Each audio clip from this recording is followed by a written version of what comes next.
शलजम को आज हम ऐसे तरीके से पकाएंगे कि खाने वाली उंगलियां भी चाट जाएंगे। बिस्मिल्लाहिर्रहमानिर्रहीम, अस्सलामुअलैकुम। Welcome to Mishal cooking corner. आज मैं लेके आई हूँ आपके लिए एक ज़बरदस्त सी रेसिपी, जो कि एक ऐसी सब्ज़ी की रेसिपी है जो कि हर कोई शौक़ से नहीं खाता है, और स्पेशली जो बच्चे हैं वो इसको बिल्कुल भी खाना पसंद नहीं करते हैं। तो आज हम इसको एक ऐसे तरीके से बनाएंगे कि उनको पता भी नहीं चलेगा कि ये शलजम है या फिर कोई और सब्ज़ी है या फिर गोश्त या चिकन है। तो आइए चलते हैं, ऐसे तरीके से इसको बनाएंगे कि बहुत ही टेस्टी होगा इसका जो सालन बनेगा, और बहुत ही सब ऐसे शौक़ से खाएंगे कि आपको बार बार फरमाइश पे इसको बनाना पड़ेगा। तो इसके लिए हमने यहाँ पे ले लिए 5 अदद शलजम। आप इसकी क्वांटिटी ज़्यादा भी कर सकते हैं अपने हिसाब से। मैंने यहाँ पे 5 शलजम दरमियाने साइज़ के लिए हैं। बहुत बड़े साइज़ के आप लेंगे तो वो थोड़े हार्ड होते हैं, उनको पकाना इतना सही नहीं होता, वो जल्दी पकते नहीं हैं, और दूसरा उनका टेस्ट भी इतना अच्छा नहीं होता। तो यहाँ पे हमने दरमियाने साइज़ के लिए हैं, इनका हमने छिलका उतार लेना है।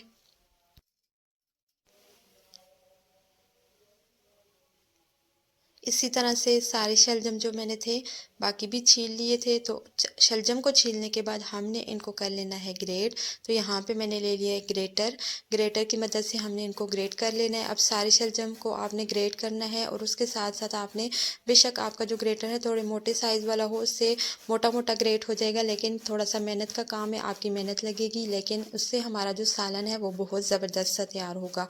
और यकीनन ये एक नया तरीका भी होगा। आपने अगर इससे पहले इसको ट्राई नहीं किया इस तरह से शलजम बनाना, तो आप ज़रूर इसको ट्राई कीजिएगा।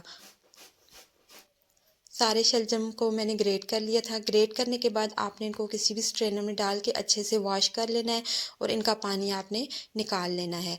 अब आते हैं, पैन पे लेंगे हम धनिया। साबुत धनिया है 2 टेबलस्पून के करीब, हम वो ऐड करेंगे। 1 चम्मच 1 टेबलस्पून हमने इसमें साबुत ज़ीरे का ऐड करना है, और 1 ही चम्मच हमने इसमें सौंफ डालने हैं। अब ये तीनों चीज़ों को आपने कर लेना है रोस्ट। लो फ्लेम पे आपने इनको रोस्ट करना है, जब तक कि इनमें से अच्छी सी मज़ेदार सी जो मसालों की खुशबू होती है वो नहीं आ जाती। उस वक्त हम इनको रोस्ट कर लेंगे। 2 से 3 मिनट लगेंगे क्योंकि फ्लेम स्लो है। अब इनको अच्छे से हम रोस्ट करके उसके बाद हमने इनमें 1-2 चीज़ें और भी ऐड करनी हैं, लेकिन उससे पहले हम इनको अच्छे से रोस्ट कर लेंगे। इस तरह से रोस्ट करके डालने से हमारे जो मसाले हैं उनका फ्लेवर जो होता है इन्हेंस होता है, और हमारा जो सालन है उसमें हमें बिल्कुल सही पता चल रहा होता है कि हमने इतने ज़बरदस्त से मसाले डाले हैं कि उसमें खुशबू भी आ रही होती है, और उसका टेस्ट भी बहुत अच्छा होता है। तो आप ज़रूर इसी तरह से मसालों को भून के फ्राई करके डालेंगे तो ज़बरदस्त सा हमारा सालन बन के तैयार होगा, और आम सी चीज़ भी बहुत ख़ास लगेगी। अब यहाँ पे हमने इसमें शामिल कर दिया चिली फ्लेक्स।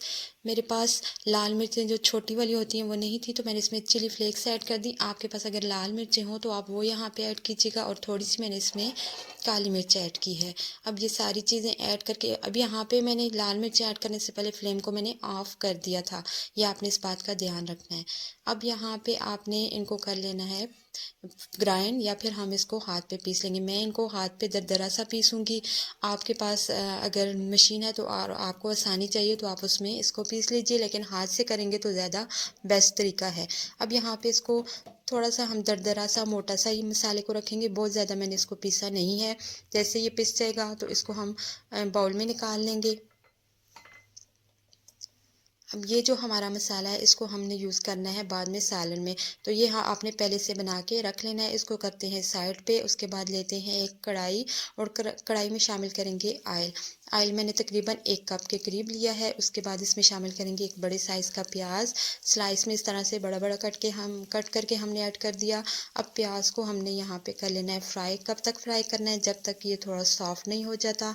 ब्राउन वगैरह इसको नहीं करना, इसका कलर चेंज नहीं करना, बस थोड़ा सा इसका कलर डिम हो जाएगा तो फिर हम इसमें शामिल कर देंगे लहसुन अदरक का पेस्ट। लेकिन पहले हम यहाँ पे थोड़ा सा इसको वेट करेंगे ताकि ये अच्छे से फ्राई हो जाए, अच्छे से सॉफ्ट हो जाए। तो उसके लिए इसको 3-4 मिनट लगेंगे। 3-4 मिनट के बाद प्याज हमारा जैसे ही सॉफ्ट हुआ है तो इसमें मैंने एक बड़ा चम्मच भर के लहसुन अदरक का पेस्ट ऐड कर दिया है। इसको भी मिक्स करेंगे, और 2 से 3 मिनट तक हमने इन दोनों चीज़ों को दोबारा से पका लेना है, ताकि लहसुन की, अदरक की जो कच्चापन है, जो स्मेल होती है लहसुन की, वो भी ख़त्म हो जाए। अब मज़ीद इसको 2-3 मिनट तक मैंने यहाँ पे छोड़ दिया था। 2-3 मिनट गुज़रने के बाद फिर हमने इसमें शामिल कर देना है यहाँ पे टमाटर। टमाटर आपने 2 बड़े साइज़ के लेके चॉप कर लीजिए उसको, या फिर आप उसको ब्लेंडर में डाल के थोड़ा-सा पानी ऐड करके तो उस तरह से भी आप टमाटर का पेस्ट बना के ऐड कर सकते हैं। मैंने यहाँ पे टमाटरों को चॉपर में डाल के चॉप कर लिया था, फिर हमने इसमें टमाटर ऐड कर देने हैं। तो यहाँ पे तकरीबन 2 बड़े साइज़ के टमाटर गए हैं इसमें चॉप किए हुए। टमाटर ऐड करेंगे, टमाटर के साथ ही टमाटर को मिक्स करने के साथ ही हम इसमें मसाले भी ऐड करते जाएंगे।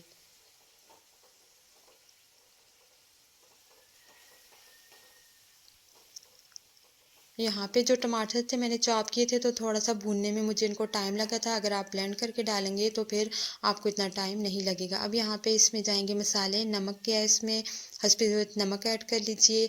लाल मिर्चें हमने इसमें ऐड कर दी आधा चम्मच। 1/4 चम्मच हमने इसमें हल्दी पाउडर का ऐड कर दिया है। आधा चम्मच हम इसमें गरम मसाले का पाउडर ऐड किया है।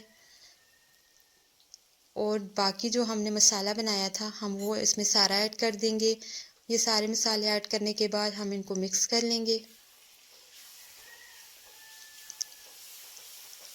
अब यहाँ पे हमने इस मसाले की अच्छे से भुनाई करनी है। अच्छे से भुनाई किस तरह होगी कि आपने इसको थोड़ा सा लो फ्लेम पे पका लेना है, ताकि जो हमारे मसाले हैं वो भी अच्छे से मिक्स हो जाएं और दूसरा प्याज और टमाटर भी अच्छे से सॉफ्ट हो जाएं और मज़ेदार से इनकी ग्रेवी तैयार हो जाए। तो ग्रेवी के लिए आपको एक आसान तरीका बताती हूँ कि आपने मसाले को भूनने के साथ साथ थोड़ा थोड़ा आप उसमें पानी ऐड करके उसको पकाते जाएंगे तो आपकी ग्रेवी बहुत ज़बरदस्त बनेगी। अब यहाँ पे इसी को मैंने 3-4 मिनट तक भून लिया था। साथ में मैंने इसमें थोड़ा थोड़ा पानी भी 1-2 चम्मच के करीब ऐड करती गई हूँ। उससे हमारे टमाटर भी सॉफ्ट हो गए थे और प्याज का भी बिल्कुल पता नहीं चला था, क्योंकि हमने इतना बड़ा बड़ा प्याज डाला था लेकिन वो इतना महसूस नहीं हो रहा था कि हमने इतना बड़ा प्याज इसमें ऐड किया है। अब यहाँ पे मसाला अच्छे से भुन जाए और ऑयल सेपरेट हो जाए तो फिर हम इसमें अपने जो कद्दूकश किए हुए शलजम थे वो ऐड करेंगे। तो अब हम इसमें शलजम ऐड कर रहे हैं। शलजम जो है मैंने अच्छे से वॉश कर लिए थे और इनको स्ट्रेनर में डाल दिया था ताकि इनका पानी स्ट्रेन हो जाए, क्योंकि शलजम का अपना पानी भी होगा तो हमने इस रेसिपी में एक्स्ट्रा पानी हम यूज़ नहीं करेंगे। अब यहाँ पे शलजम ऐड करके उनको मिक्स कर दिया हमने। शलजम मिक्स करने के बाद आपने उनको मीडियम टू लो फ्लेम पे छोड़ देना है थोड़ी देर के लिए, ताकि जो शलजम है वो अपना पानी छोड़ लें। जब ये पानी छोड़ेंगे तो फिर हम इसमें 3-4 मिनट के बाद ऐड कर देंगे आलू। एक दरमियाने साइज़ का आलू था, उसको मैंने दरमियानी साइज़ में ही काट लिया। ना मैंने बहुत छोटे साइज़ में उसकी कटिंग की है, ना ही मैंने बहुत बड़ा उसको रखा है, क्योंकि हमने पानी वगैरह एक्स्ट्रा नहीं डालना। तो हमें आलू शलजम के पानी में ही पकाने और स्टीम में पकाने हैं। तो यहाँ पे हमने बहुत ज़्यादा बड़े आपने साइज़ के आलू नहीं लेने। अब आलू ऐड करने के बाद इसको मिक्स कर दिया हमने, और मिक्स करने के बाद इसको आपने कवर करके तकरीबन 10 से 15 मिनट के लिए छोड़ देना है, ताकि शलजम के साथ साथ आलू भी पक जाएं। तकरीबन 10-15 मिनट तक मैंने इसको कवर करके मीडियम टू लो फ्लेम पे छोड़ दिया था। उसके बाद हम चेक कर लेंगे। चेक करने के बाद देखें, आप यहाँ पे देख सकते हैं कि शलजम ने काफ़ी ज़्यादा पानी छोड़ा हुआ है। तो अब इस पानी में को हमने ड्राई करना है और साथ साथ आलू भी पकते जाएंगे और साथ साथ हमारे शलजम भी फ्राई होते जाएंगे, और अच्छे से हमने इस सालन को भून लेना है। तो आलू अभी कच्चे थे, उसको मज़ीद हम पकाएंगे, लेकिन साथ में हमने पानी को भी ड्राई करते जाना है। अब यहाँ पर मज़ीद इसको मैंने 10-15 मिनट तक पका लिया था, इसको अच्छे से भून लिया था। जैसे ही आपका जो ऑयल है सेपरेट होगा इस सालन का, उसके बाद आपने इसमें हरी मिर्चें और हरा धनिया ऐड कर देना है, जिससे ज़बरदस्त सी खुशबू आने वाली है इस सालन में। अब लास्ट में इनको थोड़ा सा मिक्स करेंगे, ज़्यादा नहीं। थोड़ा सा मिक्स करने के बाद मैंने इनको कवर करके तकरीबन 5 मिनट के लिए छोड़ दिया था, ताकि ज़बरदस्त सा हमारा सालन जो तैयार हो चुका है उसको थोड़ा सा आपने लास्ट में कवर करके छोड़ देना है। उसके बाद जब आप चेक करेंगे तो ज़बरदस्त सी खुशबुएँ भी आ रही होंगी, और आपको पता भी नहीं चलेगा कि जिसको भी आप खिलाएंगे वो यही बोलेगा कि आपने क्या बनाया है। बिल्कुल भी ऐसा नहीं लगेगा कि ये शलजम पके हुए हैं। और जो नहीं खाते उनको ज़रूर ट्राई करवाइएगा। तो यहाँ पे मैंने इसको बड़ी प्लेट में डाल दिया, ट्रे में डाल दिया। ज़बरदस्त सा हमारा सालन तैयार हो चुका है। आप ज़रूर मुझे फ़ीडबैक दीजिएगा, इसको ट्राई कीजिएगा और मुझे बताइएगा कि आपका ये शलजम आलू का सालन किस तरह का बना, क्या आपको कैसा लगा। उम्मीद करती हूँ आपको वीडियो अच्छी लगी होगी। वीडियो अच्छी लगी हो तो लाइक और शेयर कर दीजिएगा।